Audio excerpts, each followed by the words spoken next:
Siria está aquí, a 8 horas de avión de España. Es la mitad de grande y su población se concentra aquí. ¿Por qué? Porque toda esta zona es un enorme desierto, pero un desierto muy importante. Tiene 1/3 de las reservas de petróleo del mundo y también de gas natural. Según algunos, el nuevo petróleo. Para sacarlo de aquí y llevarlo a Europa, hay que rodear toda esta península y salir por el canal de Suez. Como te puedes imaginar, aquí te cobran. Pero hay otra manera más fácil, la línea recta. El que controle estas tuberías las puede abrir y cerrar, como un grifo. Si no pagas, no hay petróleo, ni gas. Esta región es increíble. La civilización en el planeta empieza en 3 sitios y este es uno de ellos. Mesopotamia, aquí. Sumer, que te sonará menos, pero es donde empieza todo, aquí también. ¿Recuerdas la Torre de Babel de la Biblia? La hicieron estos tíos. Egipto, aquí. Siempre ha sido un punto de contacto entre Oriente y Occidente, dando a Asia salida al Mediterráneo. Quizá por eso aquí nacen las principales religiones monoteístas, el judaísmo, el cristianismo y el islam. El islam es el último que llega y de hecho acoge a las 2 anteriores. Adán, Noé, Moisés, Jesucristo son considerados profetas islámicos. Bueno, al grano. Como la zona es brutal, todos han querido controlarla y siempre ha estado dentro de algún imperio. Los persas, los griegos, los romanos. El imperio romano termina partiéndose en 2 y finalmente solo sobrevive esto. Ahora es cuando la última religión monoteísta, el Islam, construye su propio imperio. ¿Te acuerdas de las cruzadas? Bueno, pues son los europeos cristianos intentando recuperar esta zona de la que estamos hablando. Los últimos en llegar son los turcos, que ojo, no vienen de Turquía, sino de muy lejos en Asia, junto con Gengis Khan. Lo conquistan todo y fundan el Imperio Otomano. El Imperio Otomano se queda ahí hasta la Primera Guerra Mundial. 600 años. Cuando acaba la Primera Guerra Mundial, aparecen pequeños países donde antes estaba el Imperio Otomano. Y por primera vez vemos a Siria en un mapa. Hasta ahora la habíamos dibujado para no perdernos. ¿Y quién se inventa estos países? Bueno, lo que te voy a contar es alto secreto. O lo era en 1916.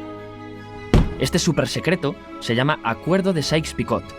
Los franceses y los ingleses no podían derrotar solos al Imperio Otomano. Solo podían si les apoyaba la gente que vivía dentro. En su mayoría árabes. ¿Cómo se los ganaron? Pues les prometieron la Gran Arabia, un país solo para ellos. El único problema es que era un timo. Antes de seguir, recuerda una cosa. Los árabes son un pueblo, pero no una religión. O sea, un árabe puede ser musulmán, puede ser cristiano, y antes del Islam parece que hubo tribus árabes con tradiciones judías. Bueno, pues a los árabes no les dieron ese único país que les habían prometido. En su lugar, franceses y británicos crearon muchos países pequeños. Estos países, obviamente, no eran países de verdad, sino zonas bajo su control, con gobernantes puestos por ellos. Durante este tiempo hacen lo que quieren con la zona. Recuerda que hay petróleo. Siria, aunque no tiene grandes reservas, tiene fácil salida al mar. Y Francia, que es la que se ha quedado con Siria, se lo da a compañías extranjeras. Después de la Segunda Guerra Mundial, los europeos se van. En el caso de Siria, son echados a patadas. Pero antes de irse, crean otro estado, Israel. No es el momento de hablar de ello, pero es un estado muy polémico que sus vecinos no reconocen. La prueba es que nada más irse los británicos, todos estos estados lo atacan. La zona, a partir de ahora, va a ser una bomba de relojería. Y mientras, ¿qué pasa en Siria? Bueno, pues no es muy estable. Tiene golpes de estado constantes. En esa época, aparece en Siria una ideología que se hace con el control y se expande por el mundo árabe, el Ba'ath. Esta ideología mezcla el antiguo sueño de una sola nación árabe con ideas socialistas. Y algo muy importante, es laica, o sea que no es religiosa. Siria se llega a unir con Egipto, un país con el que no tiene frontera. Pero no es algo raro, muchos de estos países intentan hacerlo también. Como recordarás, a esta gente se le había prometido un solo país y las ganas las seguían teniendo. Pero la unión falla. En este tiempo, Egipto les convence para nacionalizar el petróleo. En Siria, Al-Assad, el padre del Assad de ahora, se convierte en jefe del estado Ba'ath. En Irak, también Ba'ath, comienza a ganar fuerza Saddam Hussein. Las diferencias entre ambos países dividen a los partidos Ba'ath de otros países en pro-Siria o pro-Irak. Ahora ocurre la Guerra Fría. El mundo se divide en 2. O eres de Estados Unidos o de la Unión Soviética. Son años muy movidos en los que se pegan constantemente con Israel, invaden su vecino Líbano y comienza una oposición islamista al régimen Ba'ath de Assad. Los hermanos musulmanes. Vale, volvamos atrás un momento. Recuerdas que la mayoría de árabes eran musulmanes, ¿verdad? Bueno, pues dentro de los musulmanes hay 2 ramas fundamentales. Suníes, la mayoría, y chiíes. En el caso de Siria, a pesar de ser un estado laico, los gobernantes como Assad y los jefes militares eran chiíes, los cuales representan menos del 13%. En cambio, casi el 70% de la población es suní. Un dato curioso es que los cristianos son casi el 10%. Que los chiíes controlen el gobierno y ejército mosquea a la población suní, y ese sentimiento es aprovechado por los hermanos musulmanes, islamistas radicales suníes.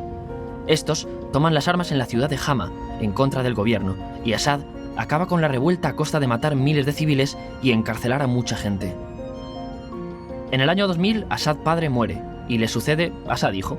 Ante las presiones, libera a muchos presos, trae internet y esperanzas de cambio.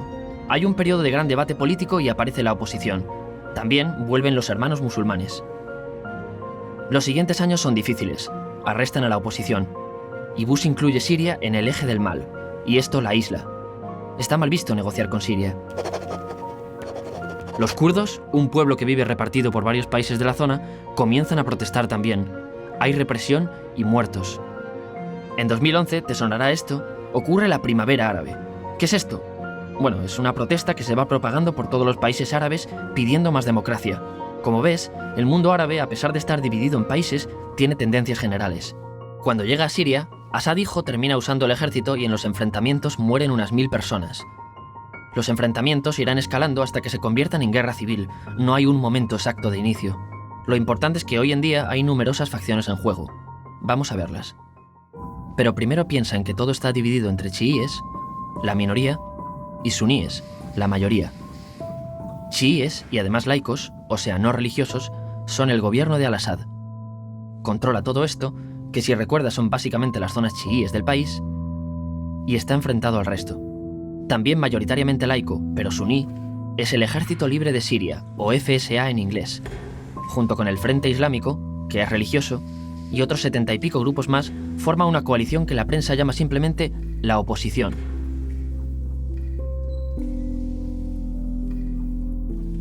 También suníes e islamistas, pero radicales, son Al-Nusra, llamados Al-Qaeda en Siria porque son básicamente eso, Al-Qaeda en Siria.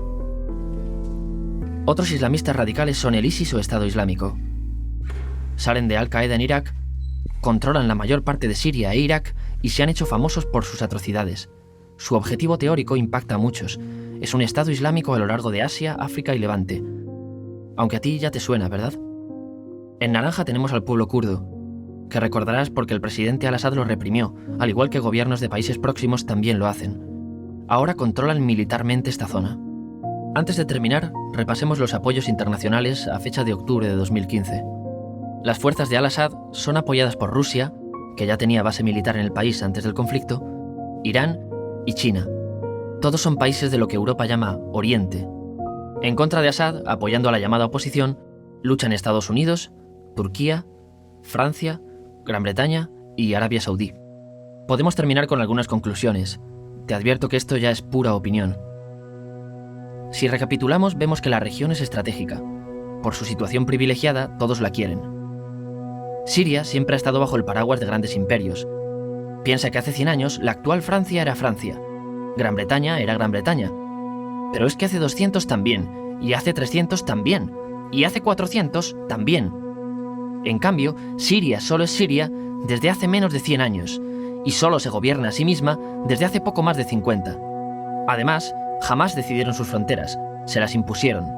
Europa dividió Oriente Medio a su antojo para controlarlo, diseñando países sin tener en cuenta su población. Muchos historiadores dicen que todo pueblo tiene la necesidad de manejar su propio destino, pero estos ingredientes que hemos visto juegan en contra de proyectos como la Siria Ba'ath, que encima usa la represión para mantenerse. En última instancia, lo que producen es una guerra civil.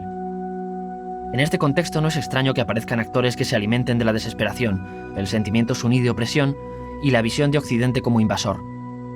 ISIS usa la identidad árabe y la mitología de antiguos imperios. Cuando quieras entender el presente, pregúntate, ¿y el pasado?